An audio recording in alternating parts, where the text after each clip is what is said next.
पाइए आपको इस वक्त। बिल्कुल, जिस तरह से बड़ी जानकारी सामने आ रही है कि एएसआई यानी कि आर्कियोलॉजिकल सर्वे ऑफ इंडिया ने अब ये खबर दी है कि 3 दिन के लिए रेड फोर्ट जो है वो बंद किया जाता है। जिस तरह से आपको जानकारी होगी कि गेट नंबर 1 के पास जो ब्लास्ट हुआ था उसके बाद अब ये फैसला किया गया है कि 3 दिनों तक किसी को भी वहां पर आने जाने की इजाजत नहीं होगी। एएसआई ने ये जानकारी सामने दी है कि 3 दिनों तक अब रेड फोर्ट जो है वो बंद रहेगा। लेकिन अगर बात करें इससे जुड़ी अभी फिलहाल वो जांच का विषय है, वहां पर आपको जैसा पता होगा कि तमाम सारी जो टीमें हैं वहां पर पहुंची हुई है। लेकिन दूसरी तरफ जो हमारी जहां पर मौजूदगी है वो है मोर्चरी के बाहर इस वक्त हम मौजूद, और यहाँ पर आप देख सकते हैं किस तरह से जो परिवार के लोग हैं वो यहाँ पर पहुंच रहे हैं अपनों की तलाश में। आप देखिए एम्बुलेंस की गाड़ी यहाँ से निकलती हुई। आपको जानकारी दे दें कि बॉडी आइडेंटिफाई जिसकी हो जा रही है, जिससे 9 लोगों की मौत हुई है, उनमें से परिवार को जो बॉडीज है वो सौंप दी जा रही है। आप एम्बुलेंस की गाड़ी यहाँ पे निकलते हुए आप देख सकते हैं किस तरह से, और इसी तरह की तस्वीरें सुबह से ही मोर्चरी के बाहर जो है वो देखने को मिल रही है। और जो अपडेट्स आ रहे हैं हम आप तक पहुंचा रहे हैं। जो अभी नया अपडेट यही आया है कि एएसआई ने 3 दिनों के लिए रेड फोर्ट जो है वो बंद कर दिया गया है। वहां पर किसी को भी जो लगातार जो टूरिस्ट होते हैं या दिल्ली के लोग होते हैं वहां घूमने के लिए जाते हैं, तो अभी फिलहाल के लिए वहां पर किसी को भी आने जाने की इजाजत नहीं होगी। जी, बड़ी खबर इस वक्त का अपडेट, अगले 3 दिन के लिए लाल किले को बंद कर दिया गया है। जितने भी टूरिस्ट हैं, जितने भी लोग हैं जो लाल किला घूमने के लिए यहाँ पहुंचने वाले थे या हैं या फिर आने का प्लान कर रहे थे, उनके लिए भी ये बड़ी जानकारी है। सभी पहलुओं की बारीकी से जांच करने के मद्देनजर फिलहाल एएसआई ने ये डिक्लेयर किया है कि अगले 3 दिन तक लाल किला बंद रहेगा। लाल किला जो कि पुरानी दिल्ली में मौजूद है, उसके ठीक सामने चांदनी चौक, दरियागंज, सदर बाजार, वो तमाम इलाके, पहाड़गंज, जहां पर लोग अक्सर शॉपिंग के लिए पहुंचते हैं। साथ शादी ब्याह का सीजन है, ऐसे में बड़ी भीड़ कल भी मौजूद थी और आगे भी मौजूद रह सकती है। इन सभी पहलुओं के मद्देनजर ये जानकारी आपके लिए जानना जरूरी है कि फिलहाल कुछ दिन हो सके तो वहां जाना अवॉइड करें। लाल किला अगले 3 दिन के लिए बंद रहेगा और लाल किला मेट्रो स्टेशन के गेट नंबर 1 के पास जहां ये ब्लास्ट हुआ वहां से जो सड़क है चांदनी चौक की ओर जाती है। ऐसे में फिलहाल जांच के मद्देनजर इन सभी इलाकों को कॉर्डन ऑफ किया जा रहा है और राजधानी में हुए ब्लास्ट के बाद से अब जांच बहुत तेजी से आगे बढ़ रहा है। इसे सुसाइड बॉम्बिंग की आशंका के मद्देनजर जांच को आगे बढ़ाया जा रहा है और हर अपडेट आप तक हम पहुंचा रहे हैं। और कुछ ही देर में एक हाई लेवल मीटिंग भी की जाएगी इस पूरे मामले को लेकर। आपको बता दें कि गृह मंत्री की अध्यक्षता में ये बैठक बुलाई गई है जिसमें आईबी से लेकर तमाम बड़े अधिकारी जो है वो मौजूद रहेंगे, गृह सचिव मौजूद रहेंगे और दिल्ली पुलिस कमिश्नर मौजूद रहेंगे, स्पेशल सेक्रेटरी मौजूद रहेंगे इंटरनल सिक्योरिटी के। और इस पूरे जांच में अब तक के हुए खुलासे के अलावा आगे के जो पहलू हैं उसे भी जोड़ा जाएगा। अनुराग श्रुतिका कुछ और अपडेट्स के साथ हमारे साथ जुड़ चुके हैं, चलिए उनका रुख कर लेंगे। अनुराग,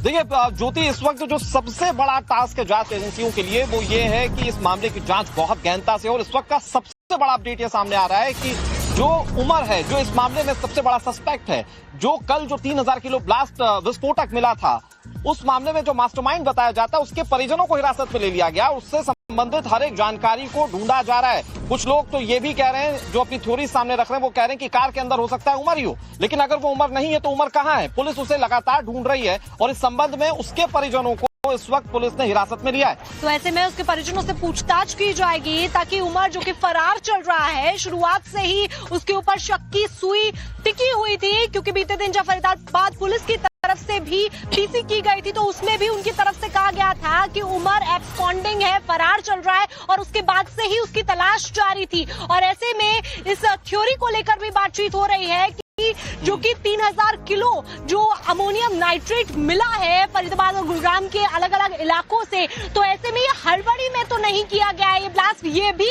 सवाल बड़ा बना हुआ है। लोगों की जांच इसलिए भी की जा रही है कि फरीदाबाद से 2 डॉक्टरों की गिरफ्तारी हुई थी, इसके बाद एक महिला डॉक्टर की गिरफ्तारी हुई जिसकी कार से AK-47 मिलता है, जो लखनऊ की रहने वाली थी, और इसके बाद गुजरात से लेकर अलग अलग राज्यों में कई तार जुड़े।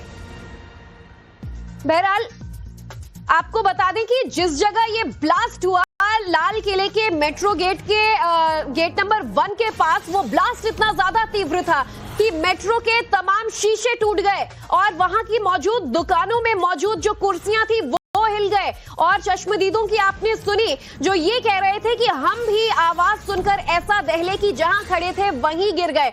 और आपको बता दें कि इस पूरी घटना की मैं खुद एक चश्मदीद रही जो कल चांदनी चौक पहुंची थी शॉपिंग के लिए। और देखिए, परिवार में शादी ब्याह का सीजन है, ऐसे में चांदनी चौक में हम मौजूद थे, वो भी ठीक उस लाल मंदिर के पास जहां पहले आशंका जताई जा रही थी कि सोमवार के नाते हो सकता है भीड़ ज्यादा थी और इसीलिए उस जगह को टारगेट किया गया।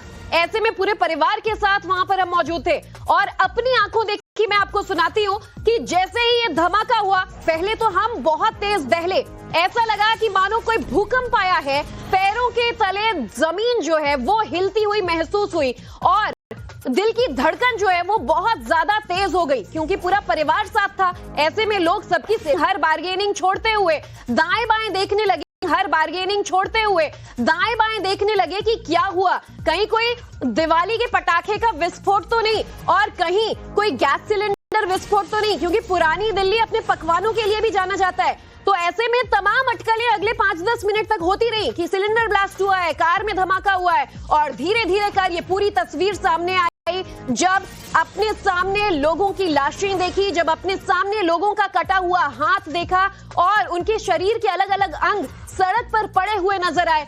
ये खौफनाक मंजर, खुद अपने आंखों देखा मंजर जो है वो मैं आपको बता रही हूँ। और अब इस पूरे मामले की जांच जब आगे बढ़ रही है तो ये तस्वीर हमारे सामने आ जाती है।